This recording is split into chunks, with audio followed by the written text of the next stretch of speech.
Modern life leaves us constantly overworked, overcommitted, and mentally exhausted by the sheer volume of our daily demands.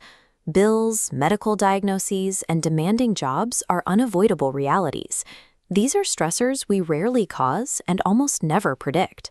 The 19th century preacher Charles Spurgeon argued that our capacity for happiness is tied to a specific internal skill. He wrote, "It is not how much we have, but how much we enjoy that makes happiness." If happiness requires enjoyment, but our stressors are constant, then our bone-deep exhaustion reveals a breakdown in how we are processing the pressure. When we face a broken situation, our instinct is to internalize it. We stubbornly attempt to make do, absorbing the anxiety into our own identity instead of letting it go. This creates an ownership trap. We take on personal responsibility for outcomes and circumstances that are entirely outside of our control. Carrying these burdens comes with a heavy psychological price.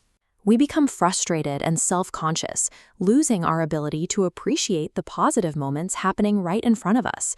By claiming ownership of weights we were never equipped to carry, we effectively sabotage our own peace and block our potential for joy. As believers, we have to recognize a fundamental boundary. We are not designed to own the world's stress. The solution is the exchange, an active transaction where we cast our unmanageable cares outward rather than allowing them to pile up inside. This transfer requires us to admit the limits of our own strength. It means stopping the struggle and asking for divine wisdom in situations we cannot manage alone. Relief begins when the locus of control shifts from our exhausted grip and into God's hands. To apply this, we must distinguish between physical fatigue, which requires sleep, and emotional weariness, which requires inner rest. We trade fatigue for rest by abandoning self-reliance. This is especially vital when dealing with broken relationships or difficult people we cannot change. This brings us to a psychological reality. Worry and worship are exact opposites.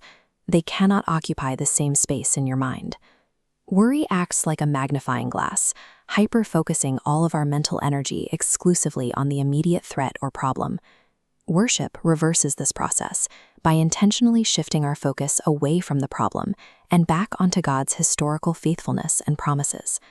What we choose to focus on dictates whether we multiply our anxiety or multiply our peace. Our physical calendars often reflect this inner turmoil. Cultural pressure to compete and please everyone leads to a frantic, overloaded schedule. The actress Lily Tomlin once offered a practical antidote for this modern anxiety. For fast-acting relief, try slowing down. We often find ourselves saying yes to outside commitments that our hearts actually want to reject.